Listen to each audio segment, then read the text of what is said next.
बस देखिए सर, आप क्या हम करेंगे? बचा नहीं दिए, देखिए गरीब को जैसे बोला हुआ था।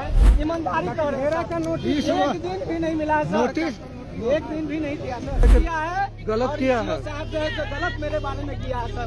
बिहार चुनाव में प्रचंड जीत के बाद गृह मंत्री सम्राट चौधरी का बुलडोजर बिहार के कोने कोने में चल रहा है और इस वक्त सम्राट चौधरी का बुलडोजर परिहार पहुंच चुका है अवैध अतिक्रमण को हटाने के लिए। लेकिन वहां के लोग कुछ और ही कहते नजर आ रहे हैं। लोग रो रहे हैं, बिलख रहे हैं, अपने घर को टूटने से बचाने की पूरी कोशिश कर रहे हैं और ये भी कह रहे हैं कि हमारा घर सरकारी जमीन पर बना ही नहीं है, हमारा घर प्राइवेट जमीन पर बना हुआ है। इसके बावजूद सम्राट चौधरी का बुलडोजर जबरदस्ती हमें बेघर करने की कोशिश कर रहा है। आपको सब कुछ बताएंगे विस्तार से और परिजन का बयान भी सुनाएंगे कि किस तरीके से वो सरकार पर इल्जाम लगा रहे हैं कि सरकारी जमीन ना होने के बावजूद भी हमारे घर को तोड़ा जा रहा है, गरीबों को बेसहारा बेघर किया जा रहा है। तो दूसरी ओर हम आपको ये भी बताएंगे कि किस तरीके से परिहार के गांव में रितु जायसवाल पहुंच चुकी है एक 6 साल की बच्ची के साथ आपत्तिजनक घटना होने के बाद। उसके बाद उन्होंने बड़ा बयान दिया है। नमस्कार, मैं हूं शालिनी सिंह और आप देख रहे हैं दर्ज न्यूज। बिहार में चुनाव में जीत के बाद जिस तरीके से सम्राट चौधरी का बुलडोजर एक एक कर अवैध अतिक्रमण को हटाने में लगा है, तो दूसरी ओर परिहार की जनता, परिहार के गरीब लोग सम्राट चौधरी पर बड़ा इल्जाम लगा रहे हैं। कह रहे हैं कि जानबूझकर प्राइवेट जमीन पर बने घरों को तोड़ा जा रहा है ताकि गरीब को, बेसहारा को बेघर कर दिया जाए। सबसे पहले आप वो वीडियो देखिए कि किस तरीके से घरों को तोड़ा जा रहा है और जो परिजन है जिनके घरों को तोड़ा जा रहा है वो इल्जाम लगा रहे हैं साफ साफ कि सीओ भी ये कह रही है कि इस घर को तोड़ने का आदेश नहीं है, इसके बावजूद आखिर घर को क्यों तोड़ा जा रहा है। वीडियो देखिए। तो देख सकते हैं यहाँ पर जो है अतिक्रमण नहीं होने के बावजूद भी जो है तोड़ दिया गया है। सीओ मैडम ने बोल दिया, सीओ मैडम बोल रही है, सीओ मैडम आदेश कर रही है, सीओ मैडम आदेश कर रही है, नहीं है सीओ मैडम आदेश कर रही है। सीओ साहब बोल रहे नहीं तोड़ने के लिए, देख लीजिए ना, आइए गरीब का यही नाम है सीओ साहब का, देख लीजिए। मार्का नहीं लगा हुआ है, मार्का नहीं लगा हुआ है ना, इधर बोलिए, मार्का कहाँ लगा हुआ है? नहीं लगा हुआ था ना, बिना मार्का के जो है तोड़ा गया है और बिना मार्का के तोड़े, बिना मार्का के जो है तोड़ दिया गया है। देख लीजिए। बस देखिए सर, आप क्या हम करेंगे? बचा नहीं दिए, देखिए गरीब को जैसे बोला हुआ था। ईमानदारी का घेरा का नोटिस एक दिन भी नहीं मिला सर, नोटिस एक दिन भी नहीं दिया सर। नहीं, प्राइवेट जमीन पर। इनका पीछे वाला मुहरा सर तो देंगे, समय नहीं हम निकल रहा होइए ना, टूट गया तब नहीं अपना गाड़ी पकड़ निकल चलिए। तो इतना थोड़ा पहले से आपको बोलना चाहिए ना, आपको 10 मिनट पहले बोलना चाहिए ना। नहीं सर, मैं किया है, गलत किया है, साहब जो है तो गलत मेरे बारे में किया है सर। गलत किया है, अच्छी बात है, लेकिन कम से कम पहले बोलना चाहिए ना। नोटिस नहीं दिया सर, हाँ कोई नोटिस नहीं दिया। आइए इधर आइए, इधर आइए सर, हमारा ठीक है, ये लोग कैसे किया है, देख लीजिए।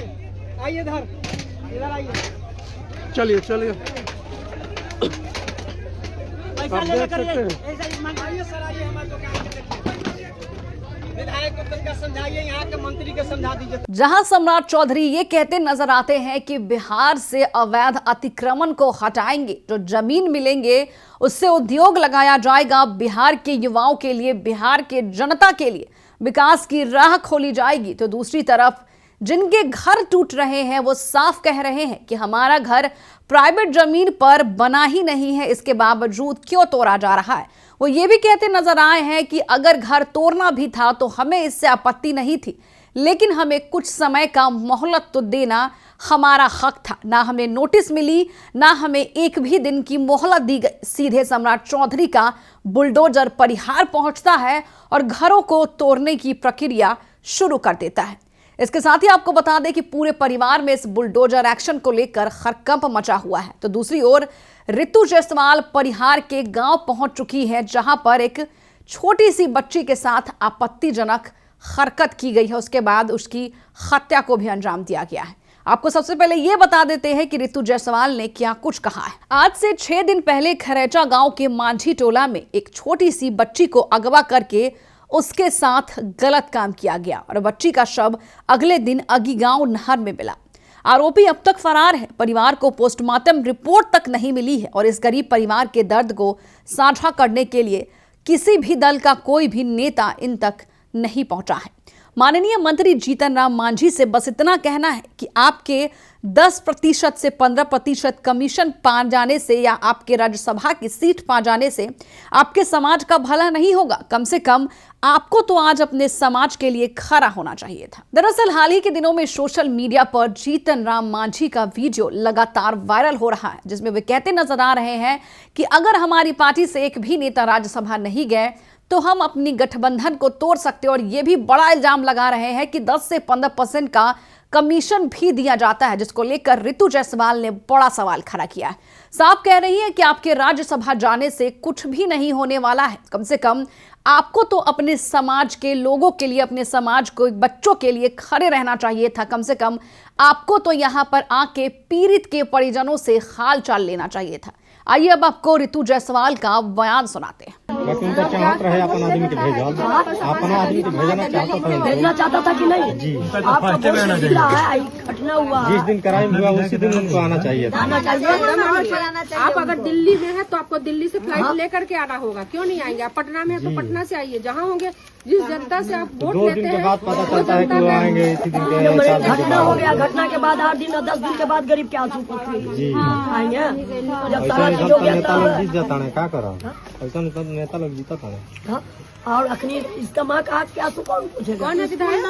है कि नहीं? विधायक का नाम है दिनेश पासवान, महेश पासवान, महेश जी। भाजपा से जीते। तो सुना आपने कि किस तरीके से रितु जायसवाल विधायक पर गुस्सा है। इसके साथ ही वो पक्ष और विपक्षी दलों के नेता पर भी अपना गुस्सा निकाल रही है और साफ कह रही है कि कोई भी नेता दिल्ली में हो या फिर कहीं भी हो, एक फ्लाइट लेकर अपने क्षेत्र में हो रहे बर्बरता को देखने के लिए जरूर आना चाहिए था। फिलहाल के लिए इस खबर में इतना ही। बने रहे हमारे साथ और देखते रहिए दर्श न्यूज। लेकिन आप अपनी राय हमें कमेंट बॉक्स में लिखकर बताना बिल्कुल ना भूलें।